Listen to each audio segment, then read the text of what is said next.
muerte en el Perú. La primera causa de muerte en el Perú es la neumonía del anciano. Recién la enfermedad cardiovascular, como ustedes pueden ver, es la segunda causa de muerte en el país. Pero si juntamos la enfermedad coronaria y el accidente cerebrovascular, estas superan a las infecciones respiratorias, como ustedes pueden ver. Se estima que dentro de algunos años también la enfermedad cardiovascular sea también la primera causa de muerte en el Perú, como lo es prácticamente en todo el mundo. Por ahora, de acuerdo a los últimos registros, la neumonía del anciano es la primera causa de muerte en el Perú y la enfermedad cardiovascular es la segunda. Existen muchos factores de riesgo que conllevan a que una persona desarrolle enfermedad cardiovascular. Hipertensión arterial, diabetes, el tabaco, el sobrepeso, el colesterol elevado, etc. De todos los factores de riesgo que desarrollan enfermedad cardiovascular, el factor de riesgo que más está presente, el factor de riesgo que más prevalencia tiene en los pacientes con enfermedad cardiovascular es la hipertensión arterial.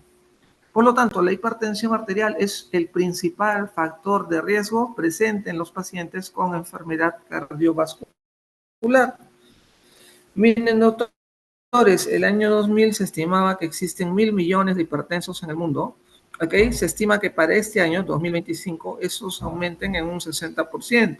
O sea que ahorita en el mundo existan aproximadamente 1.600 millones de hipertensos, con un gasto importante sanitario a nivel mundial para tratar de controlar esta enfermedad que tanta prevalencia tiene.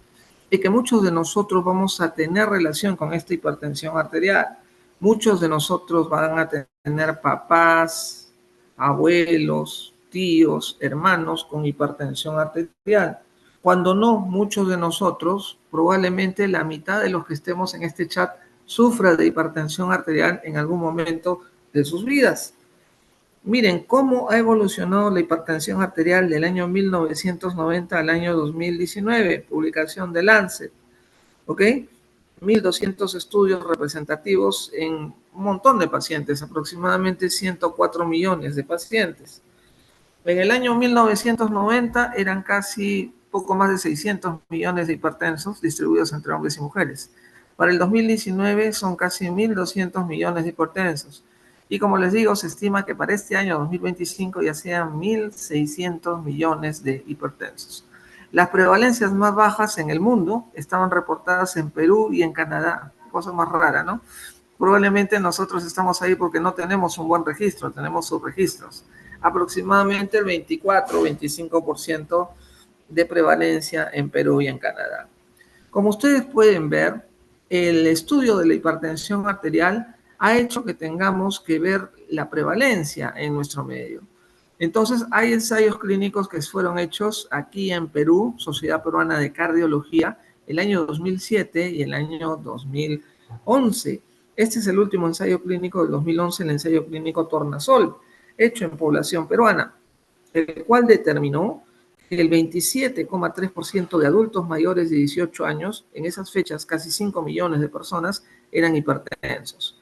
De estos hipertensos que hemos encontrado, miren, menos de la mitad estaban diagnosticados y solamente el 17% estaban adecuadamente controlados con medicación. Prácticamente en el Perú, ¿ok? Del total de hipertensos, solamente la mitad tienen su diagnóstico y solamente la quinta parte son hipertensos con tratamiento y que están adecuadamente controlados. Esa es nuestra realidad. Y han habido una serie de ensayos nacionales, supranacionales, grandes, pequeños, en distintas zonas del país que trataron de determinar la prevalencia de la hipertensión arterial con mucha mayor certeza. Hasta tener esta publicación del 2021 de un autor, Ruiz Alejos, el cual determinó que la prevalencia de la hipertensión arterial en el Perú es aproximadamente del 24%. Del 22%, como ustedes pueden ver ahí en amarillo, 22%. Distribución homogénea entre hombres y mujeres. Prácticamente 1 de cada 5 peruanos tiene hipertensión arterial. Hay 4 casos nuevos por cada 100 personas al año con hipertensión arterial y solamente la mitad de los pacientes hipertensos tienen diagnóstico previo. O sea, hay un 50% de hipertensos que caminan por ahí, doctores, y que no saben que tienen el problema. Y eso es fácilmente explicable. El 2022 salió este análisis espectral, de cuáles son los sitios donde probablemente más abunda la hipertensión arterial. Y se vio que la hipertensión arterial es una enfermedad que está netamente más desarrollada a nivel de la costa. Costa norte, costa centro, en el sur, Tacna, Moquegua. En ciertas zonas de la sierra como Cajamarca, Cusco, Arequipa, podemos ver también algunos rasgos de hipertensión arterial, así como en la selva, Iquitos, Madre de Dios y Tarapoto. Pues bien, a pesar de que conocemos mucho sobre esta enfermedad, la hipertensión arterial, aquí en la última columna pueden ver el pobre control de la presión arterial a lo largo de muchos años en los llamados países del primer mundo, Japón, Inglaterra, Alemania, España, Suecia, Italia o Estados Unidos. Miren las pobres tasas de control de la hipertensión arterial. Ahora, ¿por qué hay tan poco control de esta enfermedad que es ampliamente conocida y que afecta a un buen número importante de pacientes en el mundo? Una de las respuestas es que la hipertensión arterial, doctores, es el llamado asesino silencioso. ¿Qué significa esto? Significa que la hipertensión arterial, una vez que se produce, una vez que se presenta, no ocasiona sintomatología. La hipertensión arterial, doctores, ténganlo bien presente, no ocasiona sintomatología. Es una enfermedad netamente asintomática. Entonces, borren el chip ese que tienen a veces de que la presión alta está asociada al dolor de cabeza. No tiene nada que ver el dolor de cabeza con la presión alta. A la gente le duele la cabeza muchas veces cuando no duerme bien, cuando está estresado, que son las causas más importantes de dolor de cabeza, y eventualmente lo asocian siempre a presión alta, ¿no? Y la presión a veces se te puede subir un poco fisiológicamente por el estrés, por el malestar de tener el dolor de cabeza. Pero no es que por la presión alta te subió, te dio el dolor de cabeza y por ende tienes que controlarte la presión. Reitero, la presión arterial es una enfermedad netamente asintomática. Por lo tanto, ¿cuáles son las barreras que impiden de que un paciente con un diagnóstico de hipertensión arterial pueda tener un buen control? Bueno, en primer lugar, características del paciente. De repente el paciente puede incluso algunas instituciones de salud le llevan el medicamento a su domicilio, pero el paciente no tiene el gusto de tomar la medicación. Hay pobre adherencia en tratamiento. Otro problema es la inercia médica. Muchos pacientes vienen a nuestras consultas, pero si yo soy oftalmólogo, si yo soy dermatólogo, ¿ok? No le tomo la presión arterial a ese paciente y pierdo la oportunidad de poder hacer un diagnóstico o por lo menos orientar a ese paciente para que sea un estudio más profundo. Inercia médica, incluso siendo ustedes médicos generales, médicos internistas, si el paciente viene por una lesión dermatológica, simplemente se abocan a ello y no le toman la presión arterial y pierden la oportunidad del paciente de poder ser diagnosticado. Un hipertenso que es diagnosticado como tal, al cabo de 5 años, si es que no toma adecuadamente un tratamiento, puede tener el famoso daño de órgano blanco. ¿Qué es eso? Que el paciente hace un accidente cerebrovascular, el paciente hace un infarto, un cuadro de insuficiencia cardíaca, el paciente puede hacer un derrame, una insuficiencia renal, perdón, o puede ser enfermedad arterial periférica o retinopatía hipertensiva. Esas son las complicaciones de una hipertensión arterial de algunos años de evolución que no ha sido adecuadamente manejado con un tratamiento en una persona que verdaderamente lo necesitaba.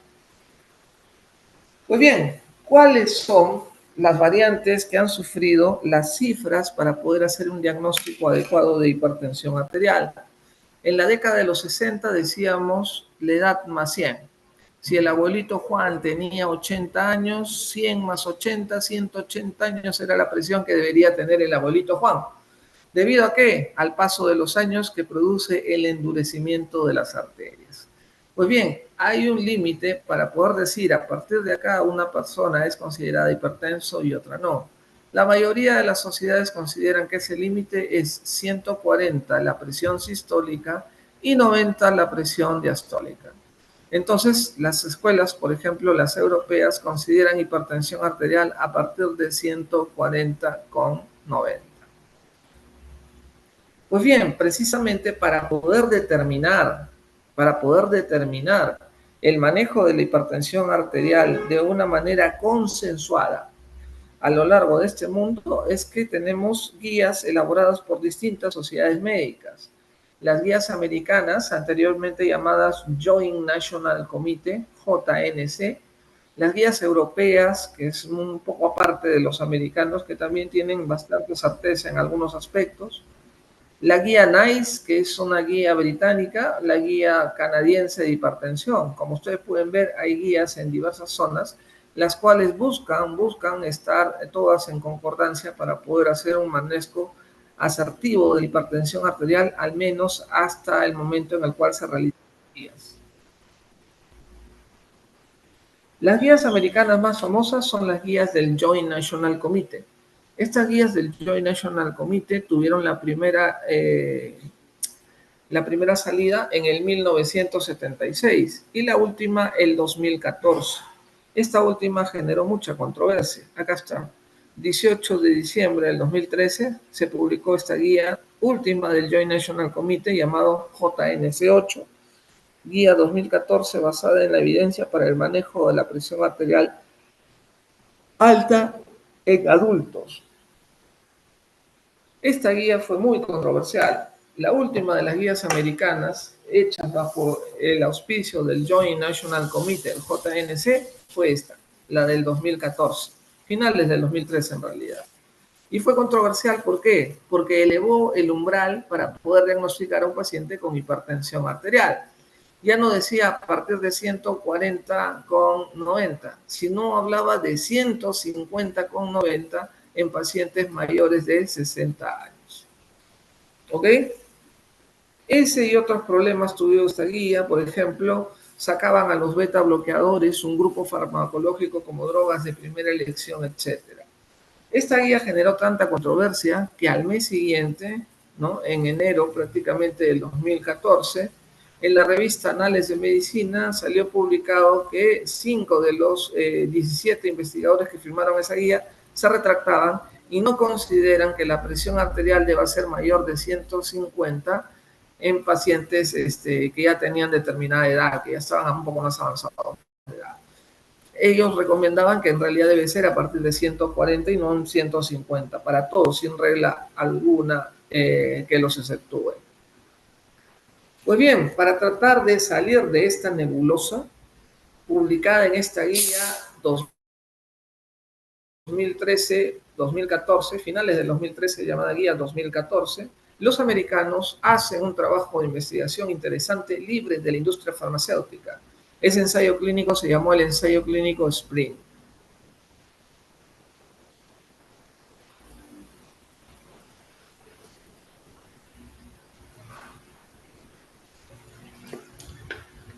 Este ensayo clínico SPRING tuvo dos brazos de control. Llevar a un paciente a un objetivo de tratamiento estándar, teniendo como control la presión arterial sistólica menos de 140.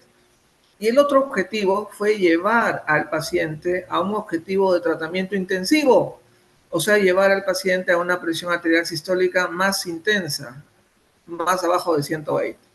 Un objetivo, la sistólica menos de 140, y el otro objetivo más intenso, la sistólica menos de 120. Pues bien, ¿cuál creen que produjo menos mortalidad? ¿Llevar la presión arterial sistólica menos de 140 o llevar la presión arterial sistólica menos de 120? Eso nos ayudó este ensayo clínico SPRING. Los del tratamiento intensivo, a los que se les llevó la presión arterial a menos de 120, tuvieron mayor reducción del punto final primario: infarto, síndrome coronario agudo, accidente cerebrovascular, falla cardíaca y muerte cardiovascular, versus el otro tratamiento que les estoy mencionando. Entonces, ustedes pueden ver que este ensayo clínico SPRING hubo una reducción importante, una reducción de mortalidad por todas las causas y 25% más con el tratamiento intensivo, con el tratamiento menos de 120/70. Entonces, aquí se refuerza la idea de que mientras más bajo, mejor. Las guías americanas del Joint National Committee pasaron a mejor vida y el 13 de noviembre de 2017 salen unas nuevas guías americanas, pero ya no trabajadas bajo el sistema del Joint National Committee, si no trabajadas bajo el binomio ACC-AJA, Colegio Americano de Cardiología, Asociación Americana del Corazón, entre otras sociedades que ustedes pueden ver ahí. Pues bien, esta nueva guía americana, que ya no va a ser el JNC, establece nuevos valores de hipertensión arterial. ¿Se acuerdan que por reglas generales a partir de 140,90? Pues bien, acá los americanos dicen hipertensión es a partir de 130,80. 130,80. A partir de 140,90 ya es hipertensión, pero estadio 2. Hipertensión estadio 1 son los que tienen la presión arterial sistólica entre 130 y 139 o la diastólica entre 80 y 89. Estadio 1. A partir de 140,90 la guía americana considera que es un estadio tipo 2. Pues bien, ¿qué dicen los americanos en respecto a su esquema de manejo? Nos dicen de que el tratamiento con hipertensión, los pacientes con hipertensión estadio 1 debe ser dado siempre y cuando sean pacientes de alto riesgo. En el estadio 2 todos deben tomar presión, todos deben tomar pastillas. Entonces, estadio 2 a partir de 140,90, según los americanos, reitero, ¿ok? Deben ir todos a un tratamiento farmacológico. Y el estadio 1, los que tienen la sistólica entre 130 y 139 o la diastólica entre 80 y 89, tienen un beneficio de evaluar si son pacientes de alto riesgo o no. Si son pacientes de alto riesgo, van a tratamiento farmacológico. Si están en ese rango de presión arterial y son pacientes de bajo riesgo, ellos van solamente a cambios en el estilo de vida.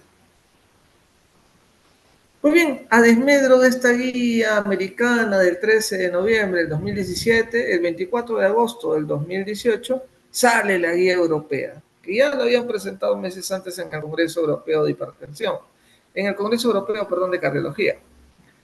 ¿Qué nos dice esta guía europea? Que es hipertensión arterial en colores rosados a partir de 140,90. ¿Ok? Para la guía europea no baja más la cifra 130,80, sino a 140,90.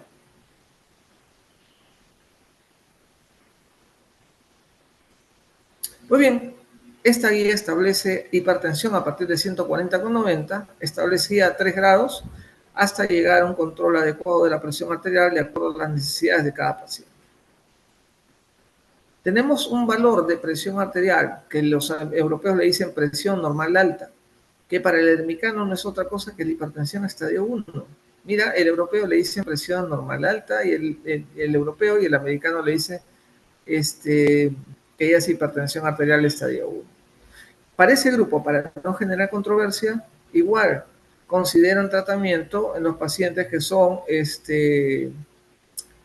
consideran el tratamiento farmacológico siempre y cuando el paciente sea un paciente de alto riesgo. En la presión normal alta de los europeos, que es la columna más hacia la izquierda, como ustedes pueden ver, que vendría a ser la hipertensión estadio 1, los americanos tienen el mismo enfoque. Dan tratamiento si el paciente es de alto riesgo. A partir de 140,90, la guía europea también recomienda el manejo farmacológico de los pacientes. Bueno, acá podemos ver cómo en las guías anteriores teníamos los 5 principales grupos de drogas, teníamos a los YECAs o a las ARA2, tenemos a los beta bloqueadores,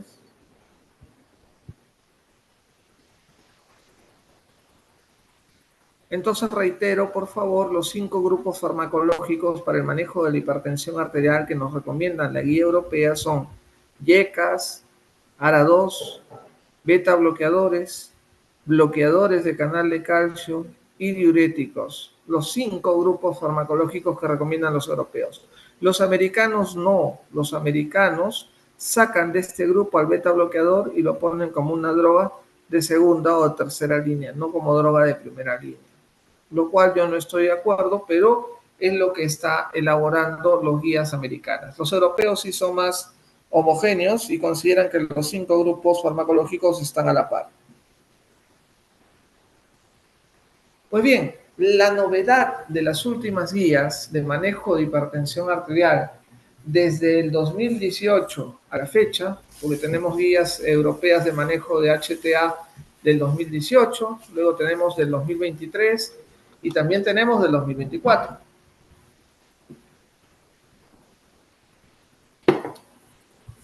Pero la principal característica era, y lo que nos recomendaba, que iniciemos el tratamiento con píldoras combinadas, o sea, con 2 o 3 principios activos en una sola píldora. Tratamiento combinado inicial, especialmente en el contexto de conseguir los objetivos de presión arterial más bajos. La terapia combinada en una sola píldora mejora la adherencia al tratamiento. Siempre es mejor tomar 2 principios activos en un solo comprimido que 2 principios activos cada uno en su comprimido por separado. Este tratamiento combinado, lo bueno que puede ser utilizado para la mayoría de pacientes, y el tratamiento simple, con una sola droga, lo reservan para la presión normal alta o para pacientes muy ancianos o muy frágiles. Para ciertos casos especiales que se recomienda. Bueno, para seguir, un punto importante que quería mencionarles y que yo sé que todos ustedes están bien orientados es, ¿están seguros de lo que medimos en consultorio? Podemos tener mucha variabilidad, podemos tener la hipertensión de la bata blanca, el paciente que no es hipertenso y que le sube la presión arterial cuando está en el consultorio. Podemos tener la hipertensión sostenida, que es hipertenso en todo momento, o normotenso, que es normotenso en todo momento. ¿Ok? Más en azulina estamos hablando de la hipertensión enmascarada. La hipertensión enmascarada, ¿qué cosa es? Es un paciente que viene a control y está con la presión normal, pero en su casa, con sus jefes, no sé con quién se habrá casado, qué sé yo, la presión se le sube en su casa. Entonces es un paciente hipertenso, pero que está enmascarado, está solapado. Entonces, lo que tenemos que tratar de estos 4 escenarios es la hipertensión sostenida y la hipertensión enmascarada. Por lo tanto, cuando nosotros hagamos una toma de presión arterial en el consultorio y dejemos que esta toma de presión arterial elevada, consideremos que el paciente es hipertenso, hay que ser muy cautos. ¿Ok? Cuando tú sospechas que el paciente es hipertenso, tienes que hacer, eso es un screening prácticamente, y tendrías que hacer este despistaje en consultorio para confirmar si verdaderamente el paciente tiene presión alta o no. ¿Cuál es el problema? El problema es medir adecuadamente la presión arterial, y tenemos que tener en este cuadro todas las consideraciones que son necesarias para la toma de la presión arterial. ¿Ok? A veces nos ayudamos de dispositivos electrónicos que son muy buenos, los tensiómetros electrónicos, los tensiómetros digitales, pero ojo, no todos están adecuados a poder trabajar. O sea, eran novedades, pero no todos tenían una validación científica para poder decir, este aparato es el que me va a ayudar a controlar el problema de la presión. Les comento, los tensiómetros electrónicos que venden en los establecimientos, qué sé yo, algunos a veces a buen precio, la mayoría de estos tensiómetros electrónicos no sirve, ¿ok? Solamente 10% de los tensiómetros que están en el mercado están adecuadamente validados. Eso también es otra realidad interesante. El otro problema es que el paciente puede hacerse el diagnóstico midiéndose la presión arterial en el domicilio. Tendríamos que ser muy incisivos para poder hacer un diagnóstico así. Esto es el AMPA. Muy bien, tratamiento farmacológico de la hipertensión arterial. Siempre, doctores, antes de iniciar todo tratamiento farmacológico, vamos a evaluar cambios en el estilo de vida. Esperemos que estos cambios en el estilo de vida signifiquen algo importante en el control de la presión arterial de nuestros pacientes. Miren, cómo mejoran los cambios en el estilo de vida la presión arterial, como el bajar 10 kilos de peso en pacientes que lo meditaban, puede tener entre un 5 y un 20% de milímetros de mercurio. La dieta DASH, que es una dieta recomendada por los americanos con frutas, verduras, carne a la plancha, etc., mejora la presión arterial de 8 a 14 milímetros de mercurio. La reducción de sal en la dieta, ojo, no todos son sal sensibles, pero la reducción de sal en la dieta puede contribuir hasta 8 milímetros de mercurio.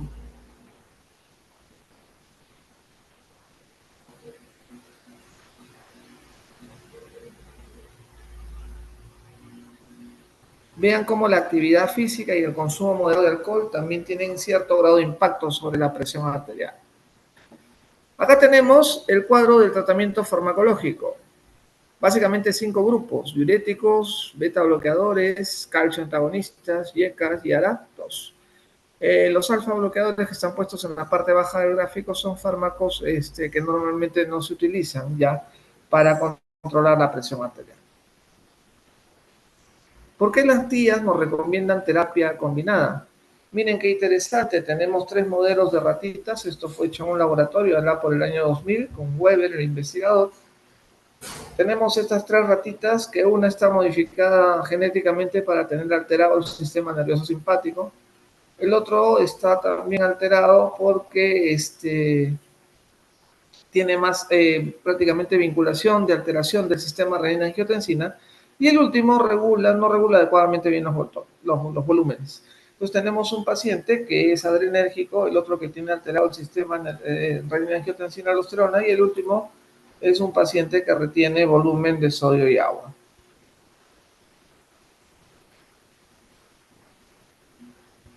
Pues bien, se vio en un estudio de Weber que el dar uno de los fármacos contribuía a mejorar la presión arterial hasta determinado sitio. Cuando ponen 2 fármacos, el porcentaje mejora, y cuando ponen 3 fármacos, el porcentaje es bastante amplio para poder decir que una persona está adecuadamente controlada. Miren cómo hay control cuando se da una sola pieza, a diferencia de otras presentaciones. Y en lo que respecta al British Medical Journal, esto fue publicado en 2009, miren cómo el reducir la terapia con Caferma es mucho mejor que el reducir la terapia con el otro fármaco. Por lo tanto, es importante que uno tenga un tratamiento combinado, miren, combinado para poder controlar. Mira, este es el paciente normal, y el tratamiento combinado, miren, la presión arterial sistólica es mucho más baja, mucho mejor control de la presión arterial en esos contextos cuando utilizamos el tratamiento combinado a baja dosis. La ventaja de utilizar un tratamiento combinado en una sola píldora es la reducción del número de pastillas, reducción de las ingestas, tanto de medicamentos como de alimentos, que sea de fácil prescripción y que el paciente tenga una buena adherencia al tratamiento. Entonces, desde el 2023 y al 2024, la última guía del año pasado, nos recomiendan prácticamente lo mismo. La monoterapia solamente para pacientes muy frágiles, ¿ok? Que tengan presión normal alta o que sean muy dependientes, que necesiten de un cuidador, etc. El resto inicia un tratamiento farmacológico, de preferencia combinado. YECA o ARA2 con calcio antagonista,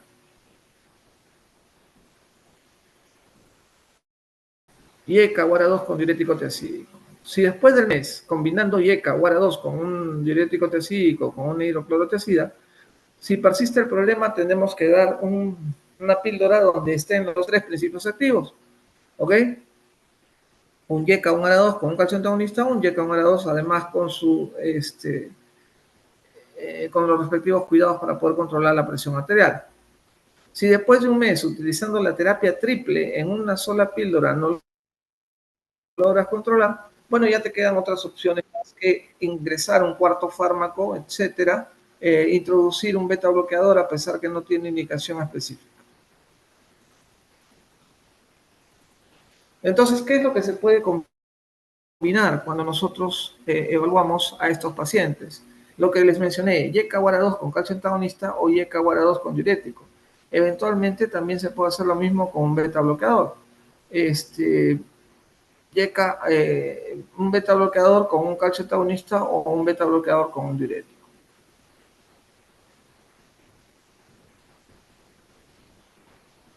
El objetivo de control en la mayoría de pacientes debajo de 130,80, si son adultos mayores, de repente debajo de 140,50.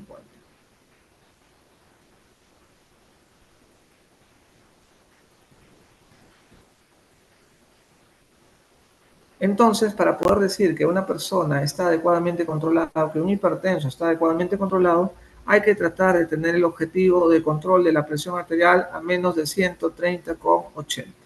Los americanos en sus guías, un poco antiguas del 2017, no han sacado una actualización nueva, también nos hablan en todos tener una presión arterial controlada a menos de 130,80. Pues bien, esto es lo que les quería decir esta tarde. Si tienen alguna pregunta, con el mayor de los gustos, estamos para conversar.